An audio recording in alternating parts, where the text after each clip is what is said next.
Yo, Trip lang, trip, pakinggan nyo to. bakit? Trip, Trip lang. trip lang. Halika na narang madali lang talaga. Pangako pagkatapos humihinga ka padali na pare magliliwanag na kung di ka sasabay maiiwanan ka. Ang isip ay wag na gawing pang dalawa dahil isa lang ito. Ang gusto lang naman ito ay maging masaya. Para di ka mabato ay iwasan mo pag pananatili sa isang lugar. Ibig ko sabihin ay huwag ka papasakop sa takot, wag ka papasakop. Kapag nangate, di ka matito isipin mo. Tinipan sa lahat ng karanasan mo dito sa mundo bilang tao. Ganoon pa rin hindi nagbago. Pinakamasaya yung di pinlano. Kasi pag Di mo pa alam, di mo pa natatakot, pero exciting naman. Exciting!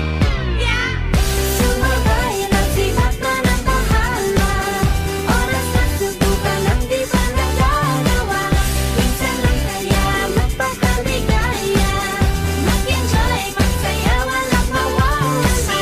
Trip, trip, trip, trip lang. Trip, trip, trip, trip may lang. gusto kong gawin pero nangangamba na baka mga tao'y tawanan ka. Nais kumanta pero di mo forte. 5 piso lang naman ang karaoke. Go, basta sa bakanting lote. Joke, galingan kahit konti. Kahit rip, bigay lahat sa ginagawa mo. Na sa ganun ay walang masabi ang ibang tao. Sa ginagalawa nating mundo ay maraming loko-loko. Hindi mo naman inaano. Ano ba talaga ang kailangan nyo? Siguro ang trip nyo rin. Hindi nyo lang agawang gawin. Kung ganyan na sakyan mo na lang, wag ka na mag-alala kung saan